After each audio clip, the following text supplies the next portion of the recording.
Bonjour, bonsoir, mes bien-aimés dans le Seigneur. Que Dieu nous bénisse en Jésus-Christ, notre Roi, pour ces temps merveilleux qu'il nous donne pour l'édification de tous. Comme chaque samedi à 16h30, c'est le moment que nous avons mis à part pour notre partage biblique, c'est-à-dire des enseignements de base pour une bonne vie chrétienne. Donc, sans tarder, nous allons prier, implorer la grâce de Dieu, demander l'assistance de Dieu. Éternel Dieu des armées, merci pour ta grâce. Merci pour ton amour. Merci, ô Dieu, pour tous tes bienfaits, parce qu'à travers ce moment, nous voulons t'écouter. Nous voulons que toi seul, tu nous parles. Nous voulons que toi seul, ô Dieu, tu déposes la sémence de vie dans notre cœur. Parce qu'à travers ce moment, nous ne voulons que t'écouter. Nous ne voulons pas écouter un homme parce que la parole d'un homme ne peut rien faire. Parce que la parole d'un homme ne peut pas produire la vie. C'est ta parole qui produit la vie. Nous avons besoin de toi, Dieu. Nous avons besoin de toi, notre roi. Nous avons besoin de toi à travers ce moment. Dispose nos cœurs à t'écouter. Dispose nos cœurs à recevoir la vie à travers tout ce que nous allons parler ici. Que nos cœurs reçoivent que la vie, rien que la vie, au nom puissant de Jésus-Christ. Amen. Donc, nous allons continuer notre partage, c'est-à-dire notre enseignement sur comment être vraiment un chrétien selon Dieu. Parce que nous voyons aujourd'hui, surtout dans nos pays, presque tout le monde est chrétien. C'est-à-dire, surtout quand tu prends l'Afrique francophone, presque tout le monde est chrétien, tout le monde se dit chrétien. Alors, qui est vraiment un vrai chrétien? C'est à la lumière de la parole qu'on peut savoir qui est vraiment vrai chrétien et qui ne l'est pas. Donc, à travers notre enseignement, notre étude, notre partage qu'on avait commencé la fois passée, nous avons compris que ce n'est pas tout le monde qui est chrétien, mais pour être chrétien, il y a vraiment des étapes, il y a vraiment des procédures établies par Dieu lui-même. C'est à l'issue de ces procédures que chacun de nous peut dire qu'il est chrétien. Sinon, tu seras chrétien selon ton assemblée ou bien tu seras chrétien selon toi-même. Et là, Dieu ne va pas te reconnaître parce que tu n'es pas chrétien selon sa procédure, tu n'es pas chrétien selon sa volonté. Nous avons vu avec Moïse dans le livre d'Exode 25, verset 8 à 9, Dieu a dit, vous allez faire un sanctuaire, vous allez me construire un sanctuaire, mais vous allez faire selon le modèle que je vais vous indiquer. Donc, à travers la Bible, Dieu nous donne un modèle pour être un chrétien selon lui. Dieu nous donne un modèle pour être un vrai serviteur selon lui. Donc, c'est important de respecter le modèle de Dieu. Alors, les samedis passés, on avait vu, c'est-à-dire l'introduction, quelles sont les étapes que nous avons besoin pour être vraiment un chrétien selon Dieu. La première étape, c'est la nouvelle naissance. Tout commence par la nouvelle naissance. Après la nouvelle naissance, la Bible nous dit, nous devons désirer le lait spirituel, c'est-à-dire, après la nouvelle naissance, c'est les enseignements de base.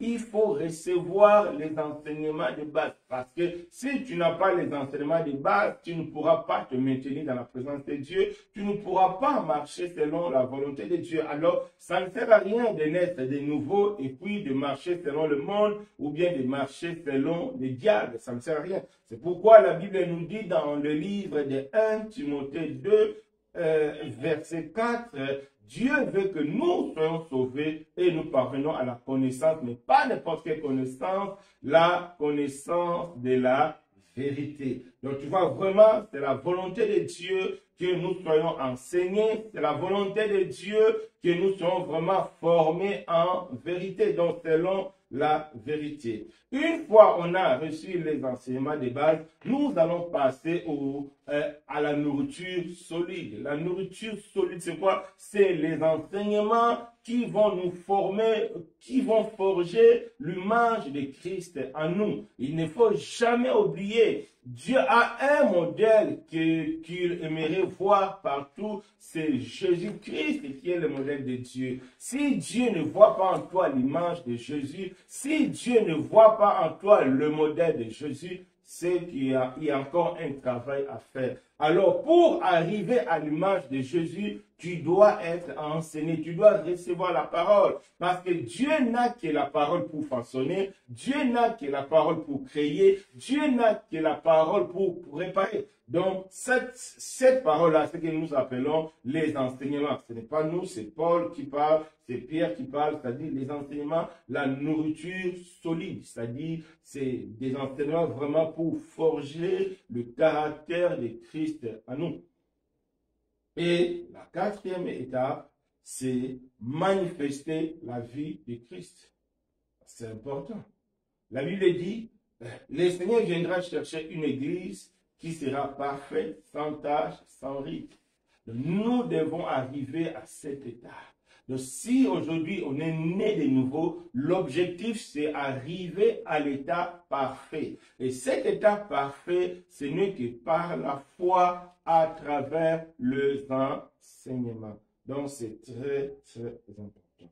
Donc ça, c'est ce qu'on avait vu la semaine passée.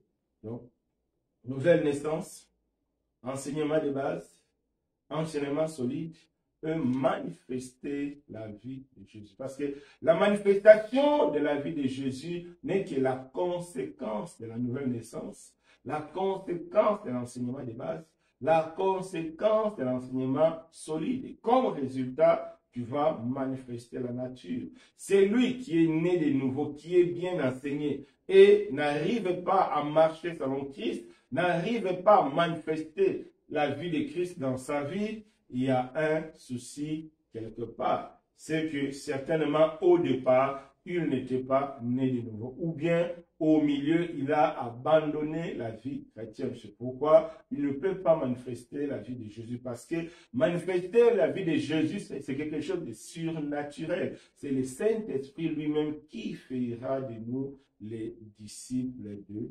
Jésus-Christ. Donc, ça, c'était le résumé de ce qu'on avait vu le samedi passé. Donc, aujourd'hui, nous allons voir notre premier point pour être un chrétien selon Dieu. Le premier point, c'est la nouvelle naissance. La nouvelle naissance, c'est le point de départ. Tu ne peux pas être chrétien sans être de nouveau.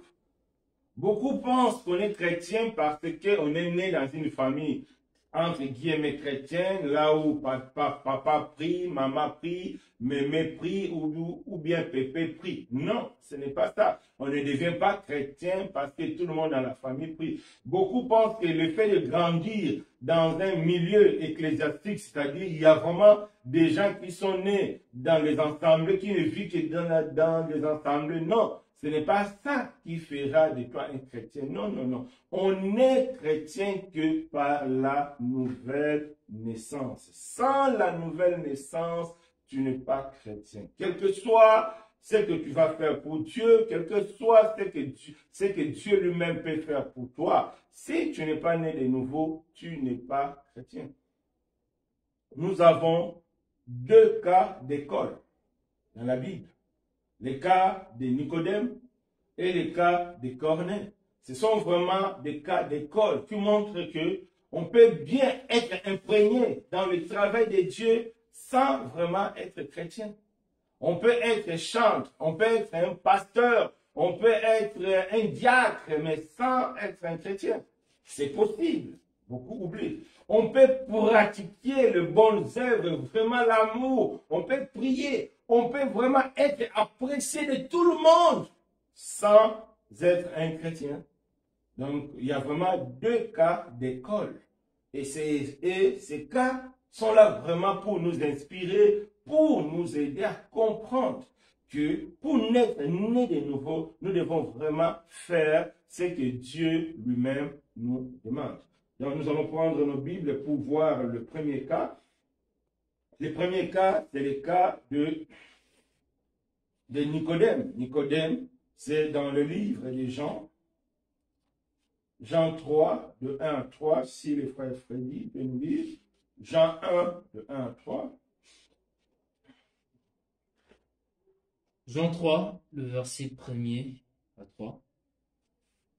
Mais il y eut un homme d'entre les pharisiens, nommé Nicodème, un chef de Juifs, qui vint lui après Jésus de nuit et lui dit, Rabbi, nous savons que tu es un docteur venu de Dieu, car personne ne peut faire ces miracles que tu fais, si Dieu n'est avec lui. Jésus lui répondit, en vérité, je te le dis, si un homme n'est né de nouveau, il ne peut voir le royaume de Dieu. Donc, ici, la Bible nous parle d'un homme, Nicodème. Il était l'un des chefs des Juifs.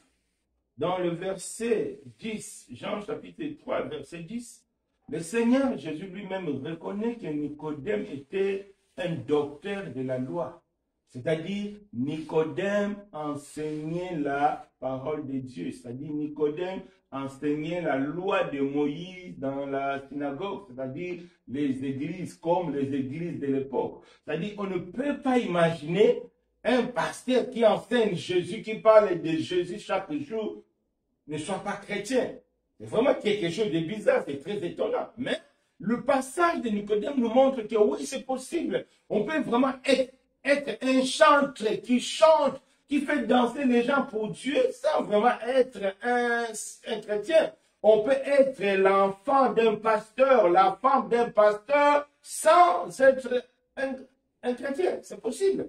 On peut grandir dans un milieu spirituel, c'est-à-dire là où les gens prient, là où il y a des gens qui ont vraiment marché dans une pureté sans faute.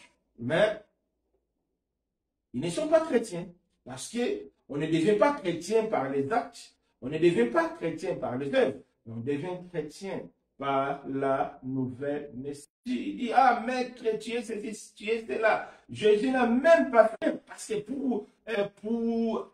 pour Jésus, ce qui est important pour Nicodème, c'est de devenir chrétien, c'est d'être sauvé. Ce n'est pas l'autre tralala. Non, c'est très important. Jésus n'a même pas répondu aux préoccupations de Nicodème. Il a dit à Nicodème, en vérité, en vérité. Quand le Seigneur dit en vérité, c'est que c'est vraiment sa signature. Donc, c'est vraiment ça. En dehors de ça, il n'y a rien du tout. Donc, le Seigneur l'a dit, en vérité, si un homme n'est né de nouveau, ne peut entrer dans le royaume des cieux. C'est-à-dire, si tu n'es pas né de nouveau, tu n'es pas chrétien. Parce que le royaume des cieux n'est réservé qu'aux chrétiens nés de nouveau. Ce n'est pas aux chrétiens qui fréquentent dans nos assemblées, ce n'est pas aux chrétiens qui font des veillées jour et nuit. Non, c'est les chrétiens nés de nouveau. C'est important. Nicodème, il était étonné. Lui, il était le docteur de la loi. Mais on lui dit, il faut naître de nouveau.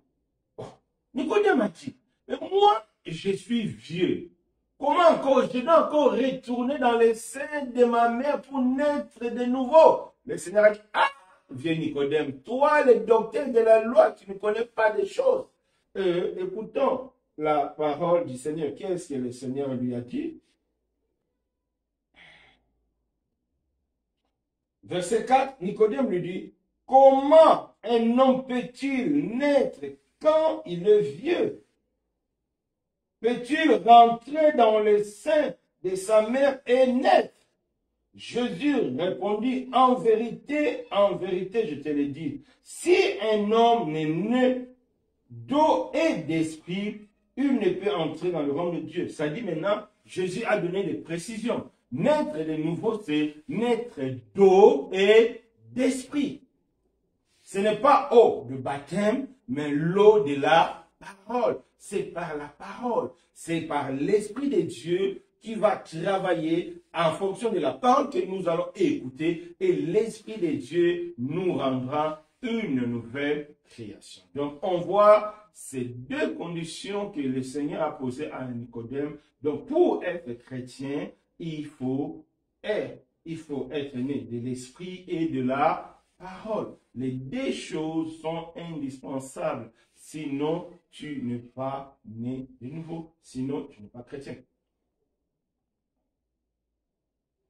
Donc, peut-être toi qui nous suis ou toi qui vas nous suivre après, peut-être tu es chanteur. Peut-être tu es responsable. Peut-être tu lis la Bible. Peut-être tu jeûnes. Est-ce que tu es sûr que tu es né de nouveau? C'est important. Deuxième cas d'école, c'est le cas de Corneille. Dans le livre des Actes, chapitre 10, si les frères peuvent nous lire Actes, chapitre 10,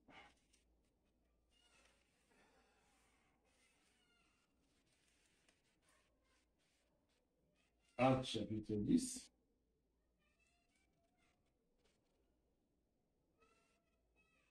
on peut lire Actes, chapitre 10, jusqu'à 5.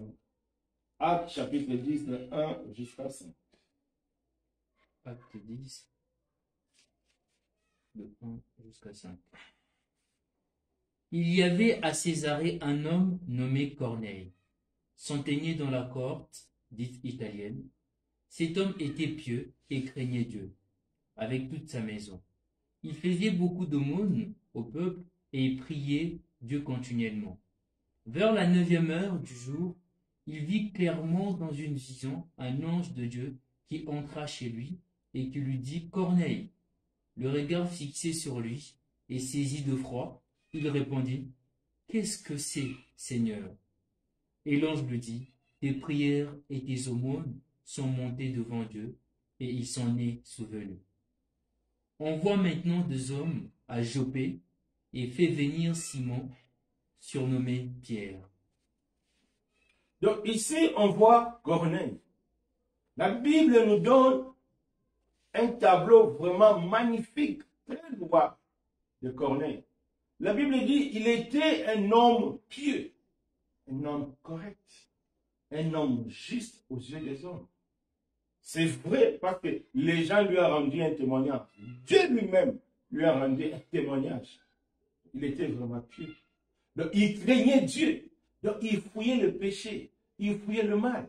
La Bible dit qu'il faisait beaucoup d'aumônes, c'est-à-dire il a manifesté vraiment l'amour du prochain. Et le tableau ne s'est pas arrêté là. Il a vu un ange. Wow. Un ange de Dieu. Un véritable ange. Donc, un tel homme, c'est un chrétien tout fait. Il n'y a pas de discussion. En réalité, malgré qu'il priait, malgré qu'il était pieux, qu'il était juste, malgré qu'il était correct, malgré qu'il faisait beaucoup de dons, malgré qu'il aimait beaucoup de personnes, Corneille n'était pas chrétien. Pourquoi? Parce qu'il n'était pas né de nouveau. Parce qu'il n'est pas né d'eau et de la parole. C'est pourquoi quand l'ange est venu chez Corneille, l'ange a dit à Corneille, va chercher Pierre. Pourquoi l'ange avait dit à Corneille d'aller chercher Pierre? C'était tout simplement pour que Pierre vienne prêcher à Nicodème la parole. Et à travers cette parole, Nicodème allait être sauvé. C'est-à-dire, Nicodème allait naître de nouveau.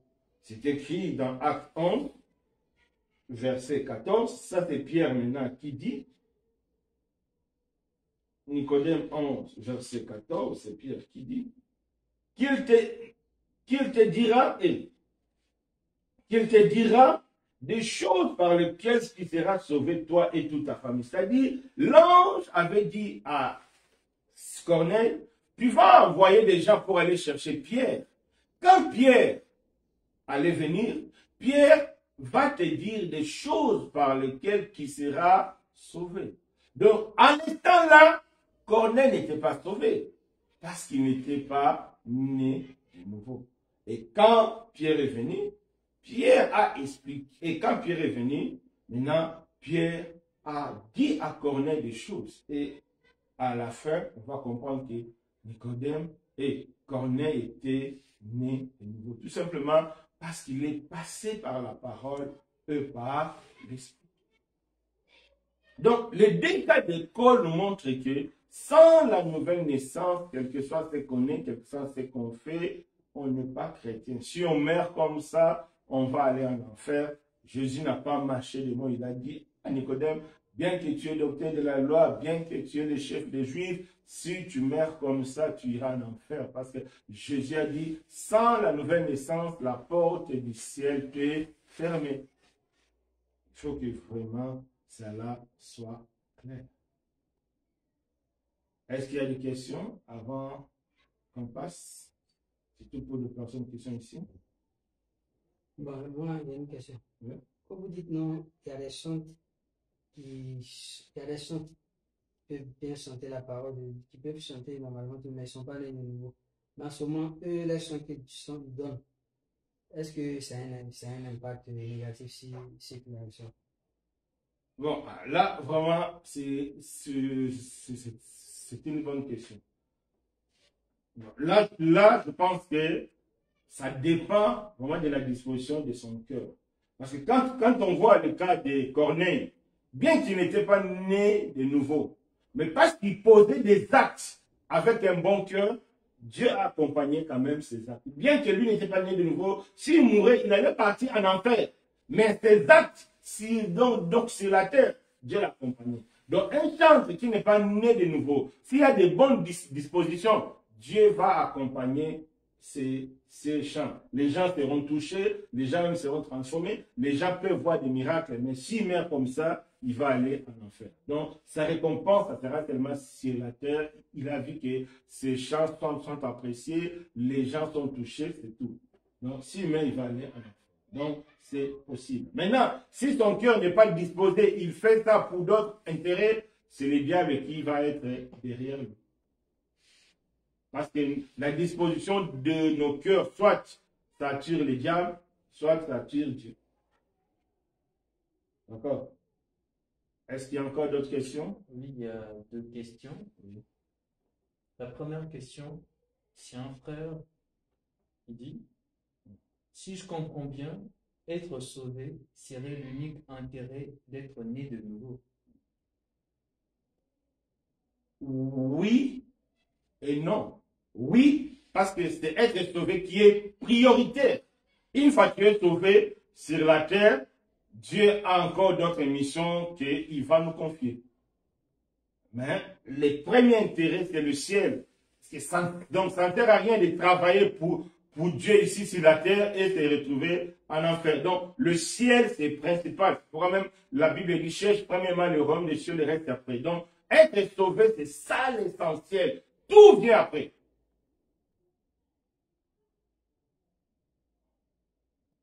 Je ne sais pas si ça répond à sa question. Mais sinon, pour juste répéter sa question, pour mieux comprendre, il demande être sauvé. Serait l'unique intérêt d'être né de nouveau. Oui. Oui. Qu'on est de nouveau pour... C'est comme s'il disait, Oui. on est de nouveau seulement pour être sauvé. Oui, oui. Oui, c'est l'unique intérêt. C'est-à-dire, sans cet intérêt-là, il n'y a pas... Si on ne sera pas au ciel, pourquoi on va naître né de nouveau? L'autre question.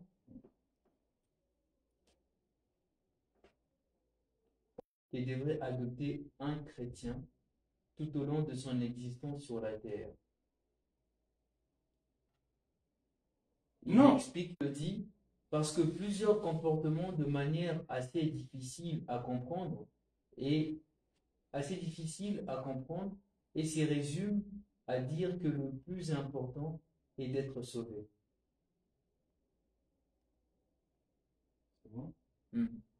Non, on ne peut pas mettre l'accent sur le comportement. Parce que les cas de Corneille nous prouvent. Corneille, il avait un bon comportement. Parce qu'il y a des gens, par exemple, celui qui est né dans une famille riche, il y a beaucoup de péchés, de petits péchés, il va vite sauter. Parce qu'il a l'argent, pourquoi il va mentir à son père? Il a l'argent, pourquoi il va aller voler? Il a l'argent, tu vois, c'est-à-dire l'environnement peut nous aider à échapper à certains péchés. Nous vivons ici dans un pays musulman. Nous voyons comment l'environnement change le comportement extérieur des gens. Donc, c'est très important. Donc, l'environnement peut changer le comportement. C'est pourquoi on ne peut pas se baser sur le comportement. Non. Mais une fois qu'il est né de nouveau, c'est un processus intérieur. Et ça va sortir de l'extérieur. Parce que la nouvelle naissance va travailler ton être intérieur qui va naturellement modifier le comportement extérieur. Un chrétien qui dit qu'il est né de nouveau à l'intérieur, qu'il est transformé, et à l'extérieur, qu'il a un mauvais comportement, là, il y a un souci. Ça, c'est pas possible. Ça, c'est pas vrai. Être transformé à l'intérieur, extérieur, avoir un mauvais comportement, c'est pas vrai. Mais tu peux avoir un bon comportement de l'extérieur, mais à l'intérieur, tu es mauvais. Oui, là, c'est possible. Les hypocrites.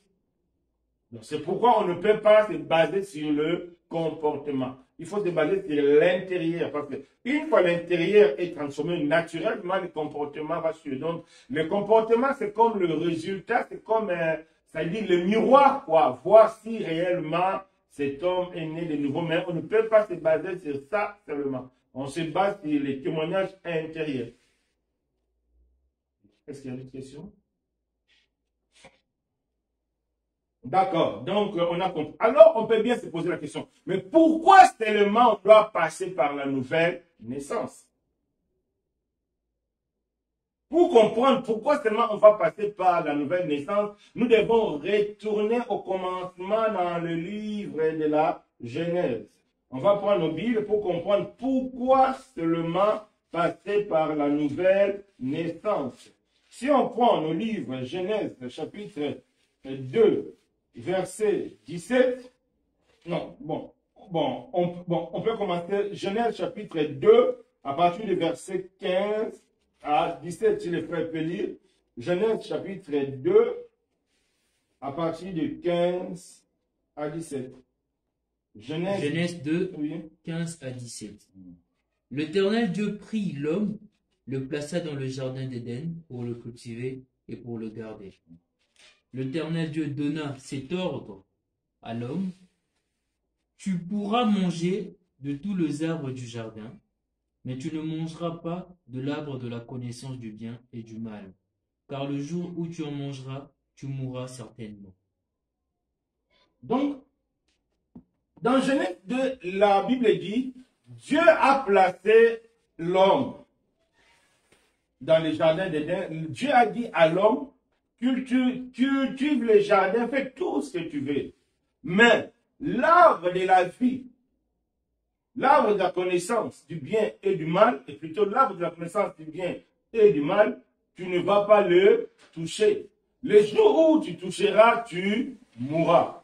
Nous connaissons tous que Adam et Ève ont mangé le fruit que Dieu a interdit, et ils ne sont pas morts. En réalité, quand Dieu parlait de la mort, Dieu parlait de la mort spirituelle, c'est-à-dire de la séparation de l'homme avec Dieu. Les jours où Adam et Ève ont mangé le fruit, les jours-là, ils étaient séparés de Dieu. Dieu les a chassés dans le jardin d'Éden, c'est-à-dire ils étaient éloignés de Dieu. Donc, ils sont devenus candidats pour l'enfer. C'est pourquoi tout homme qui naît d'un homme et d'une femme, nous naissons avec ces défauts-là. C'est un génétique spirituel. Donc, nous naissons avec ces défauts dus au péché d'Adam et Ève. C'est-à-dire, nous naissons par défaut séparés de Dieu. Quand un bébé vient de naître, spirituellement, il est déjà séparé de Dieu à cause du péché d'Adam et Ève. Comme nous naissons spirituellement séparés de Dieu par notre première naissance. C'est pourquoi Dieu, pour nous récupérer, il a envoyé Jésus-Christ. Pourquoi il a envoyé Jésus-Christ? Pour que Jésus-Christ paye. Parce que si on voit bien dans les jardins d'Éden, qu'est-ce que Dieu a dit à Adam? Les jours où tu as mangé, tu mourras. Il faut que cette parole s'accomplisse. Et c'est pourquoi, comme Dieu tenait à ce que cette parole puisse s'accomplir, l'homme était séparé éternellement de Dieu. Mais quand Dieu a envoyé son fils Jésus, qui est mort à la croix, Dieu a considéré la mort de Jésus comme la punition que Dieu avait infligée aux hommes. Donc, à partir de Jésus, quand tu reçois Jésus-Christ dans ton cœur, Dieu considère la mort de Jésus comme ta mort spirituelle et la résurrection, et par la résurrection, Dieu te donne une nouvelle vie pour commencer. C'est-à-dire, en Christ, on est mort parce que nous sommes pécheurs et on est ressuscité parce que Dieu nous fait grâce. C'est pourquoi nous devons naître de nouveau parce que notre nature a été corrompue à cause du péché d'Adam et Ève et Dieu devait détruire cette nature pour nous donner une nouvelle nature. Pour avoir un nouveau corps, donc on devait maintenant naître de nouveau, non plus par une mère et un homme, non, on devait naître de nouveau par l'esprit et par la parole pour recevoir la nature de Dieu. C'est pourquoi quiconque qui n'est pas né de nouveau n'est pas enfant de Dieu, donc il n'a pas la nature de Dieu. Pour comprendre cela, on peut lire dans le livre de Jean 1, verset 12, si les frères peuvent lire. Jean 1, verset 12. Jean 1, verset 12. verset 12. Mais à tous ceux qui l'ont reçu, à ceux qui croient en son nom, elle a donné le pouvoir de devenir enfants de Dieu, lesquels sont nés non du sang, ni de la volonté de la chair, ni de la volonté de l'homme, mais de Dieu. Donc, ce passage est clair. Les gens qui reçoivent la parole, ils sont devenus enfants de Dieu. Parce qu'ils sont nés non pas par la volonté d'un homme, c'est-à-dire la chair non, mais par la volonté de Dieu. Donc, quand tu reçois la parole, comme la parole de Dieu, c'est une sémence. Or, le but d'une sémence, c'est pour donner la vie. Quand la parole de Dieu va entrer dans ton cœur, la parole de Dieu va te donner une nouvelle vie. L'ancienne vie que tu avais va disparaître, va partir et Dieu va te donner une nouvelle vie. C'est pourquoi nous devons naître de nouveau à cause du péché d'Adam et Ève qui ont détruit la nature qu'on avait avant. Et par la nouvelle naissance, Dieu nous crée une nouvelle nature. C'est comme, c'est-à-dire d'une manière prophétique, c'est ce que Dieu a fait avec le prophète Ézéchiel, avec les ossements. Le prophète Ézéchiel était quelque part, il y avait des ossements humains. Alors Dieu a dit au prophète, prophétise pour que ces ossements puissent avoir la vie. Donc par la parole du prophète, les ossements sont devenus des hommes. Parce qu'ils ont reçu la sémence de la parole de Dieu. Donc la parole de Dieu, c'est une sémence qui donne vie. Donc c'est ça. Est-ce qu'il y a une question? Oui. Je pense que la question, c'est lié à la première question, celle de comportement. Le frère explique, je suis camerounais et très récemment, le ministre de l'administration a dû prendre des mesures strictes pour rappeler à l'ordre plusieurs instances dites de nouvelle naissance, qui, au nom des écrits bibliques, se croient obligés de vivre en société selon leurs propres principes, car seul Dieu assure leur sécurité. Alors ma question est la suivante. Être chrétien, veut-il dire vivre en marge de principes établis en société? Non. Parce que la Bible dit, un vrai chrétien doit respecter les autorités. Quand des lois étatiques sont bonnes pour la sécurité, par exemple, aujourd'hui, avec le corona, quand l'État décrète que non, on ne va pas faire le culte en présentiel à cause du corona de contamination. Là, ça ne contredit pas la parole de Dieu. Toute loi humaine qui ne contredit pas la parole de Dieu, les chrétiens sont obligés de l'appliquer parce que ça ne contredit pas la parole de Dieu. Là, ce que le frère a dit, les chrétiens là sont dans l'erreur. Ça, c'est le zèle excessif. Ça, c'est le zèle charnel. Dieu n'est pas d'accord avec ça. Il devait respecter. Maintenant, si les autorités ont interdit que les chrétiens puissent prier, ça, c'est autre chose. Là, on ne doit pas respecter parce que Dieu nous demande de prier. Mais là, les chrétiens sont libres de prier chez eux. Ils sont libres de prier en ligne. Il est au Cameroun, je suis au Maroc, à Fès, mais tu suis. Donc, pour dire que Dieu a tout prévu pour que les gens soient édifiés. Donc, pour ne pas aller plus loin, les chrétiens là sont dans la désobéissance. Ok.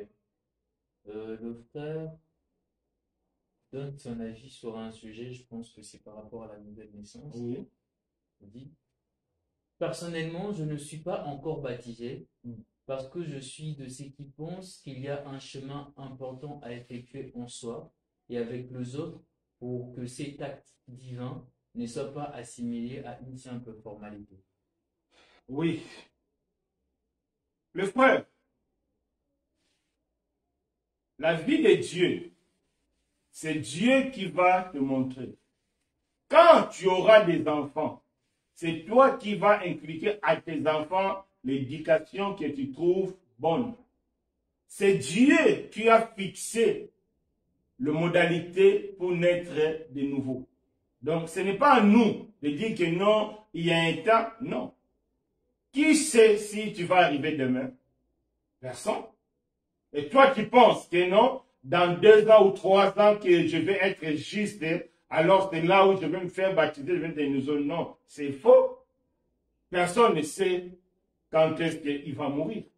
La Bible dit, quand tu écoutes la parole de Dieu, il faut accepter. Nous les hommes, Dieu nous traite que dans le présent. Donc tel que tu es là, c'est aujourd'hui que Dieu traite avec toi. Parce que rien ne nous garantit que toi et moi, nous serons demain. Rien ne nous garantit. C'est présentement. Donc, ce que tu dois faire, c'est accepter ce que Dieu te dit pour naître de nouveau. Maintenant, une fois tu es né de nouveau, c'est Dieu lui-même encore qui va s'en occuper, c'est-à-dire de ta vie, de ton comportement. C'est pourquoi il y a, après la nouvelle naissance, il y a les enseignements. C'est le rôle des enseignements pour t'encadrer, c'est le rôle des enseignements pour améliorer ta façon de vivre. Ce n'est pas par ta propre décision, non. Parce que le péché est spirituel, toi tu ne peux pas vaincre le péché. Tu peux te discipliner dans certains domaines, mais c'est impossible, tu ne pourras pas te discipliner pour plaire à Dieu. C'est Dieu lui-même qui te donnera la force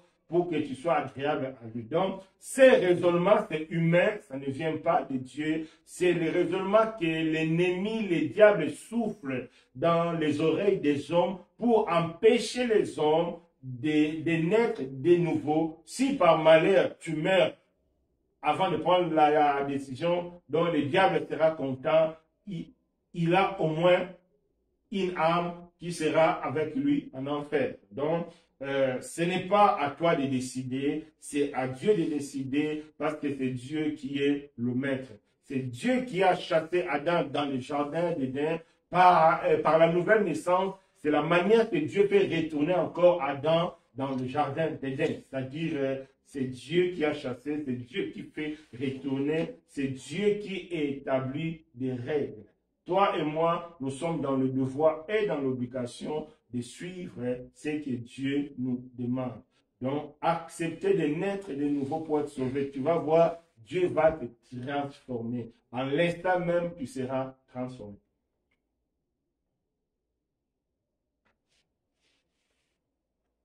D'accord. Donc, on a compris pourquoi on doit naître né de nouveau à cause du péché d'Adam et Ève. Maintenant, comment naître de nouveau? C'est ça la question que beaucoup se posent. Moi, j'attends beaucoup ça, même des personnes qui font des années dans nos assemblées, des fois, ils demandent encore, des fois plutôt, ils demandent encore comment faire pour naître de nouveau. Pour naître de nouveau, Jésus a dit à Nicodème, si tu n'es né ni d'esprit, ni d'eau, tu ne pourras pas entrer. C'est être né d'esprit et naître d'eau. Eau, c'est l'eau de la parole. C'est quand tu reçois la parole, quand tu acceptes la parole que l'esprit vient. D'une manière claire, comment naître de nouveau. Pour naître né de nouveau, la première des choses, il faut écouter la parole de Dieu. La prédication de l'évangile. La bonne nouvelle. On ne parle pas de messages, viens, Dieu va te bénir, viens, tu auras mariage, tu auras voyage. Non, ça, ce n'est pas ça. Ça, ce n'est pas la bonne nouvelle. La bonne nouvelle, c'est Dieu a envoyé son Fils pour te sauver, pour te libérer du péché. C'est ça, la bonne nouvelle. Il faut écouter ça. Il faut comprendre ça. Donc, première étape, écouter la bonne nouvelle. Deuxième étape, c'est-à-dire, c'est bon? Donc, nos dirigeants qui volent des milliards, nos dirigeants qui font du mal, mais et toi, un simple citoyen qui ment, qui vole les 1 franc, qui fournit, devant Dieu, c'est la même chose. Dieu ne fait pas l'exception du péché. Tu es péché. Donc, tu dois reconnaître que Jésus est venu pour toi. Il a donné sa vie pour toi. Et il est mort pour tes péchés. Il est ressuscité pour te donner ta vie. Donc tu dois accepter de transférer tes péchés à Jésus. Et que Jésus fait le transfert de la vie en toi. Donc la croix, c'est un lieu de transfert. Toi, tu viens avec tes péchés, tu viens avec ta vie. La Bible dit, venez à moi, vous tous qui êtes fatigués, quels que soient les péchés, quel que soit ce que tu vis, quel que soit ce que tu fais, même si tu es sorcier, aujourd'hui, si tu m'attends, si tu m'écoutes, tu peux changer, tu peux devenir agréable à Dieu en l'instant même. Si seulement tu prends la décision de télécharger, comme maintenant c'est le terme qu'on utilise, de télécharger toute ta vie à la croix, Jésus va effacer toutes tes fautes et il va te donner la vie. Donc, écouter la parole de Dieu, comprendre que tu vas déposer tous tes péchés à la croix et accepter la vie de Jésus par la foi. Comment on accepte? C'est-à-dire, tu dis, Seigneur, tu as vu ma vie, tout ce que j'ai fait, c'est mauvais, c'est mal. Je viens déposer tout à la croix et je te demande pardon. Maintenant, donne-moi la vie de Jésus. C'est une démarche par la foi.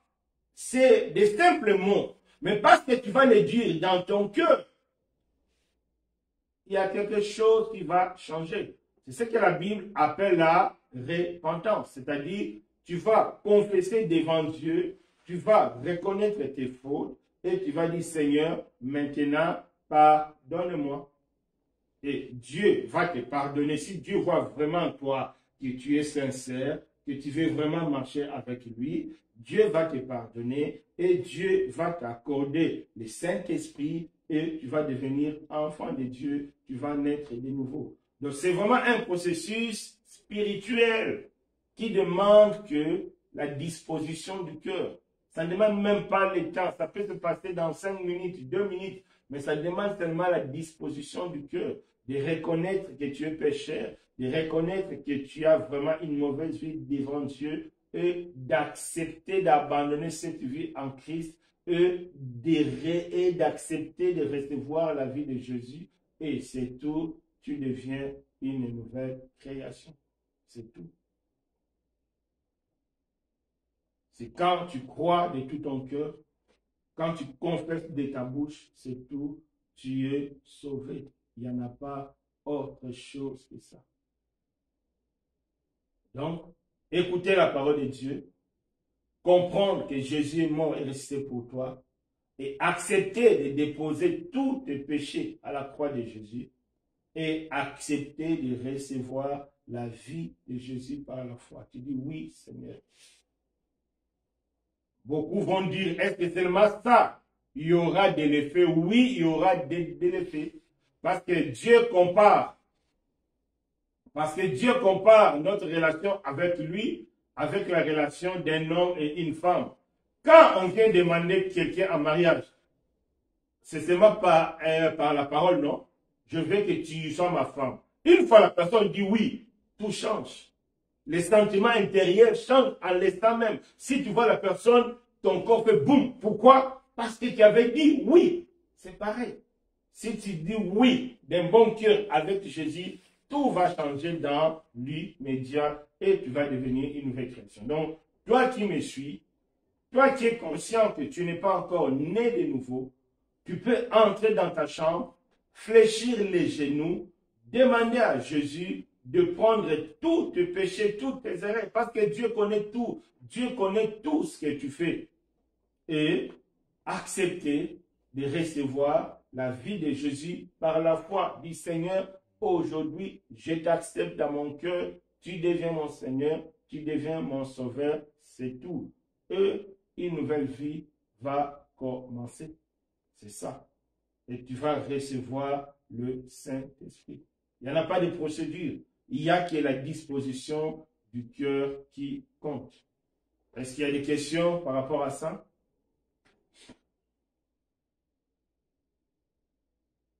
Est-ce qu'ici, il y a des questions par rapport à ça? Alors, une fois tu as accepté la parole, automatiquement, Dieu nous donne le Saint-Esprit. On peut voir ça dans Éphésiens 1. Éphésiens 1.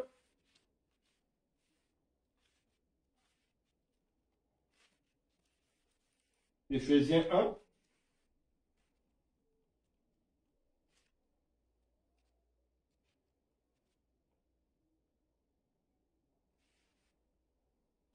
Verset 12 à 13. Éphésiens 1, verset 12 à 13. Éphésiens 1, 12 à 13. Afin que nous servions à célébrer sa gloire, nous qui d'avance avons espéré en Christ, en lui vous aussi, après avoir entendu la parole de la vérité, l'évangile de votre salut, en lui vous avez cru, et vous avez été scellés du Saint-Esprit qui avait été promis. Donc, la Bible dit, en lui, vous avez écouté la parole, l'évangile de la vérité, et vous avez cru, et vous êtes scellés de l'évangile. C'est automatique. Une fois tu as compris que Jésus est mort pour toi, Jésus a payé à la croix pour tes péchés, et tu acceptes maintenant de recevoir la vie de Jésus-Christ, automatiquement, Dieu te donne le Saint-Esprit. Et une fois que tu as le Saint-Esprit, tu deviens maintenant une nouvelle création. C'est le Saint-Esprit qui fait que nous devenons une nouvelle création. C'est le Saint-Esprit qui va faire la différence entre ancien Alain et nouveau Alain. Parce que physiquement, aux yeux des hommes, il n'y a pas de changement. Je suis le même Alain. J'ai les mêmes occupations. Mais dans mon intérieur, il y a un changement parce que je maintenant l'Esprit de Dieu qui a détruit l'ancienne nature du péché, qui va maintenant nous donner la nouvelle nature de la vie éternelle. C'est ça, la différence. Donc, écoutons la parole de Dieu, comprenons la parole de Dieu, acceptons la parole de Dieu. Par la foi, le Saint-Esprit descendra et le Saint-Esprit fera de nous une nouvelle création.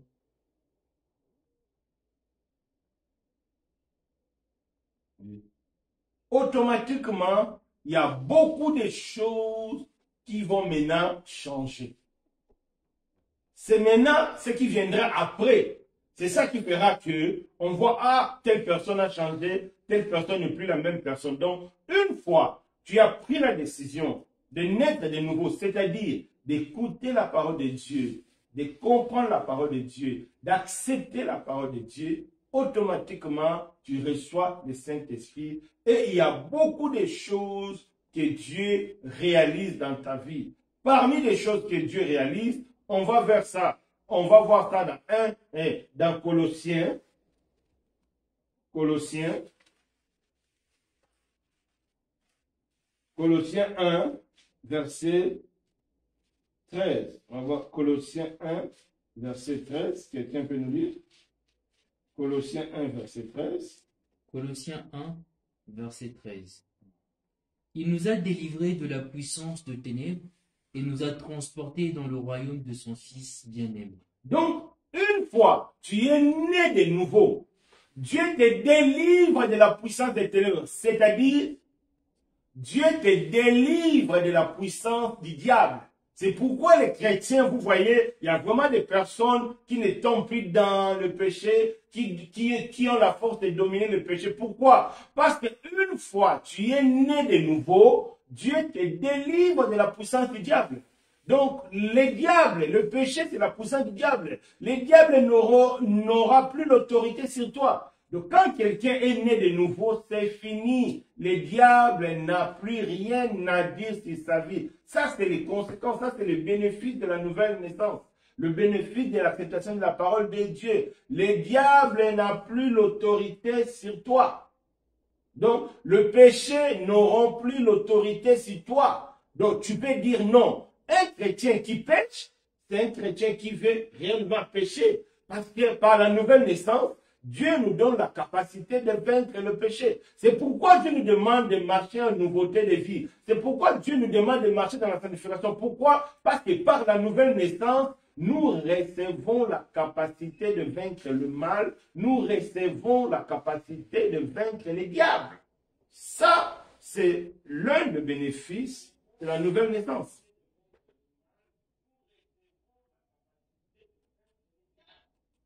Donc, c'est clair. Donc, celui qui est né de nouveau et ta famille avait le projet de né de nouveau, c'est fini. Leur projet est tombé dans l'eau. C'est pourquoi Dieu nous exige maintenant avoir un bon comportement. Pourquoi? Parce que Dieu a neutralisé. Donc, mon frère, pour avoir un bon comportement, ce n'est pas ta décision, ce n'est pas ta force. Parce que Dieu va neutraliser les diables. Une fois que tu es né de nouveau, ça y est, le diable n'aura plus la force sur toi. Deuxième conséquence, une fois que tu es né de nouveau, Dieu efface tous tes péchés. Un chrétien n'est plus pécheur, non. Quand les gens disent que prier pour nous pauvres pécheurs, c'est une erreur. Non, un chrétien n'est plus pécheur. Non, non, non, non, non. Un chrétien peut pécher. Et il va se relever, parce qu'il a la capacité de se relever, mais il n'est plus pécheur. Le péché devient une occasion, c'est quelque chose d'inattendu. Donc un chrétien qui prémédite le péché, il est déjà dans le péché, c'est une erreur. Le Saint-Esprit va le répandre. Parce qu'on ne vit plus dans le péché, mais on vit selon la parole de Dieu par la foi. Parce que le Saint-Esprit nous délivre du péché et nous délivre de la mort. Donc, tous nos péchés sont pardonnés. Même si tu avais volé, même si tu étais sorcier, même si tu as fait du mal et les avortements, en Dieu tu deviens saint. C'est pourquoi dans la Bible on appelle les chrétiens saints. C'est la conséquence de la nouvelle naissance. Donc tu deviens nouveau. Tout l'ancien est parti. C'est ce que Dieu nous dit dans le livre des 2 Corinthiens 5, verset 17. En Christ, on devient une nouvelle création. Les choses anciennes sont parties. Toutes les choses deviennent nouvelles. Si tu es né de nouveau, tu n'as plus de péché, tu deviens saint aux yeux de Dieu. C'est pourquoi tu seras enlevé, parce que tu es saint, parce que tu es pauvre. C'est une grâce de Dieu. Dieu nous le fait par le sang de Jésus. Le sang de Jésus nous lave. Il n'y a plus de péché. C'est pourquoi la Bible dit, il n'y a plus de condamnation à ceux qui sont en Christ. Dieu te délivre de tout péché. C'est ça, la conséquence de la nouvelle naissance. D'autres bénéfices de la nouvelle naissance, nous allons maintenant manifester l'autorité de Christ. C'est pourquoi la Bible dit, voici les signes qui accompagnent ceux qui ont crié en mon nom. On va chasser les démons, on va parler une nouvelle langue, on va faire des miracles. Ça, c'est les dons que Dieu nous donne. Une fois que tu es né de nouveau, tu as la capacité de chasser les démons au nom de Jésus. Ce n'est pas ta force. Toi, tu vas seulement appliquer la foi et les démons sortent au nom de Jésus. Donc, c'est ça le bénéfice de la nouvelle naissance. Nous devenons enfants de Dieu. Tu es enfant de Dieu, tu es héritier de Dieu. Donc tu vas hériter les promesses que Dieu a données à Abraham. Comme le Bible dit, Dieu nous a donné de toutes sortes de bénédictions en Christ. Parce que tu es né de nouveau, tu vas jouir de tous ces bénéfices. Parce que tu es né de nouveau, ton nom est maintenant écrit dans le livre de vie. Parce que tu es né de nouveau, tu seras enlevé. Parce que quand le Seigneur viendra chercher son église, tu seras enlevé. Donc, la nouvelle naissance nous donne le privilège incontestable. Et à cause de ces privilèges-là, Dieu nous demande maintenant de marcher selon sa parole. Parce que le Saint-Esprit rend l'obéissance à la parole possible. Tout ça, c'est l'effet de la nouvelle naissance. Pourquoi les gens n'arrivent pas à laisser les péchés? Parce qu'aujourd'hui, il y a des personnes qui se disent chrétiens, mais ils vivent dans le concubinat, dans la fornication, il y a même des chrétiens homo. Non, ça, ils ne sont pas des chrétiens. Non, non, non, ils ne sont pas. Ils ne sont pas. Parce que leur façon de vivre est contraire au principe du Saint-Esprit. Leur façon de vivre est contraire quand tu as la présence du Saint-Esprit. Cela montre qu'il y a un problème. Donc, mes bien-aimés, acceptons de naître nés de nouveau pour être enfants de Dieu, pour être pardonnés, pour devenir saints, pour être prêts pour l'enlèvement et pour hériter le ciel. Et à travers les enseignements, on va voir encore, il y a beaucoup de bénéfices si on est né de nouveau. Donc, c'est ça. On s'arrête là aujourd'hui. Je ne sais pas s'il y a des questions. S'il y a encore d'autres questions, même ici, s'il y a des questions. Bon, moi, je vais revenir un peu en arrière concernant un bébé qui est né depuis le mort. Est-ce que lui va faire subir le communication? Bon, le frère a posé une question. Parce qu'on a dit que nous naissons tous séparés de Dieu. Et le frère a posé une bonne question. Et si un bébé naît aujourd'hui et il meurt, est-ce qu'il va aller en enfer ou bien au paradis? Il y a beaucoup de gens qui aiment poser cette question. Mais on va d'abord lire ce que la Bible nous dit.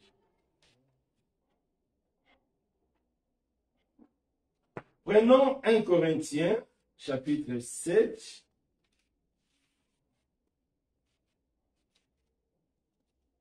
1 Corinthiens, chapitre 7.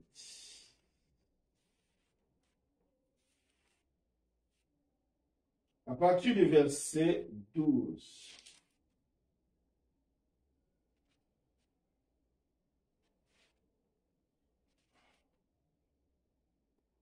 Si les frères peuvent nous lire, 1 Corinthiens chapitre 17, à partir du verset 12. 7 ou 17.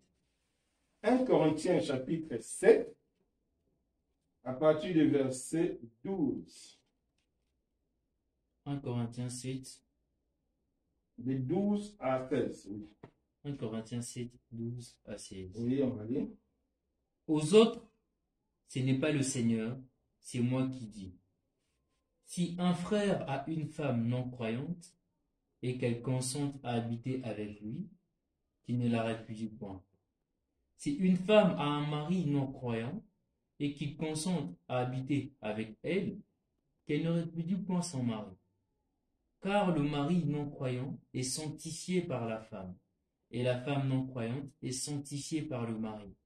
Autrement, vos enfants seraient impurs, tandis que maintenant ils sont saints.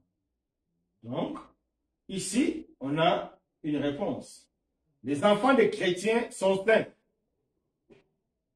Donc, les enfants des païens sont impurs. C'est ce que la Bible dit. Donc, maintenant, est-ce que on peut aller plus loin, dire que les chrétiens, donc les enfants des païens sont impurs? Les enfants des chrétiens sont saints.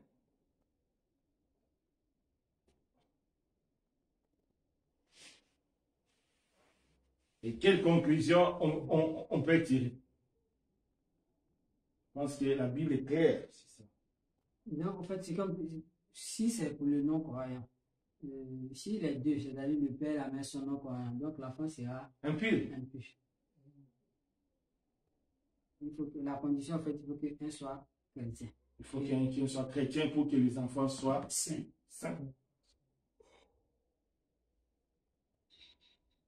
Conclusion? Bon, en tout cas, pour ne pas tordre les Écritures et pour ne pas ramener une pensée personnelle, je me dis que pour ces sujets-là, on s'y réfère à Dieu. Déjà, il dit laissez venir à moi les enfants. Il considère les enfants comme étant des êtres qui n'ont pas cette capacité-là à penser, à méditer ou à programmer à faire le mal. Maintenant, quand le Seigneur dit laissez venir à moi les enfants, est-ce que le Seigneur tient compte des enfants impurs, non impurs? Est-ce que le Seigneur tient compte de leurs parents? Non. Il dit laissez venir à moi les enfants. Non, mais ça, ce sont les enfants qui sont vivants. Regarde, lui parle des enfants morts-nés. Oui, mais quand le Seigneur dit laissez venir à moi les enfants, il tient compte des enfants, de ces enfants-là. Maintenant, ces enfants-là, si le Seigneur le considère comme étant innocents dans leur marche, peu importe leurs parents, on va dire qu'ils sont purs.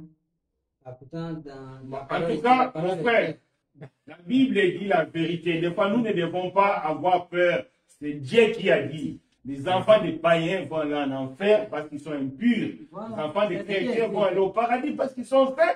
Sinon, Dieu n'allait pas dire. Si l'état des enfants ne compte pas, Dieu n'allait pas dire que les enfants impurs et les enfants. Ça, c'est ce que la Bible dit. C'est vrai, ça peut choquer. Mais c'est la vérité. C'est la vérité qui va nous sauver. Vous connaîtrez la vérité rendra libre. Si les parents sont païens, les enfants sont condamnés. Si les parents sont chrétiens, les enfants, au moins un des parents, s'il est chrétien, l'enfant est sauvé.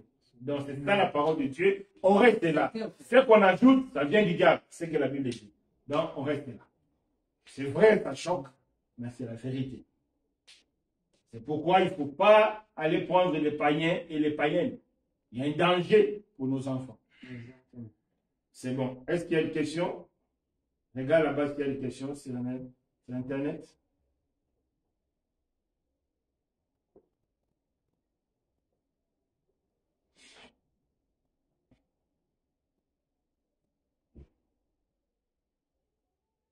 Comment les chrétiens doivent-ils vivre harmonieusement en couple? Je fais allusion à des personnes mariées. Oui. Comment les chrétiens vont vivre harmonieusement dans les couples de personnes mariées? Comment ils doivent vivre? C'est en obéissant à la parole de Dieu. Parce que la parole de Dieu est le régulateur aussi. C'est-à-dire, ça régule tout.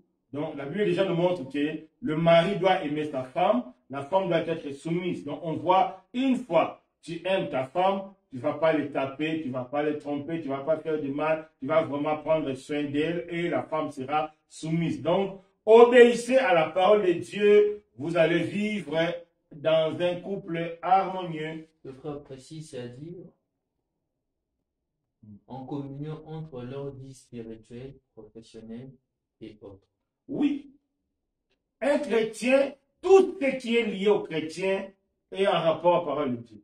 Un chrétien, dans son travail, il va travailler selon la parole de Dieu. Dans son couple, selon la parole de Dieu. Partout, il sera selon la parole de Dieu. Même dans la douche, selon la parole de Dieu. C'est la parole de Dieu qui va nous donner une vie harmonieuse. Donc, obéissez à la parole de Dieu, tout sera clair et Dieu sera votre protection. Vous allez vivre un couple heureux selon la parole de Dieu. Il n'y a pas d'autre solution que l'obéissance à la parole de Dieu.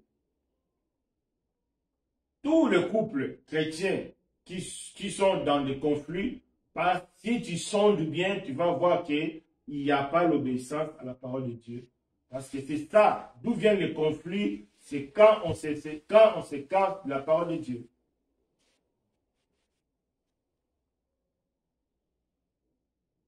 C'est bon?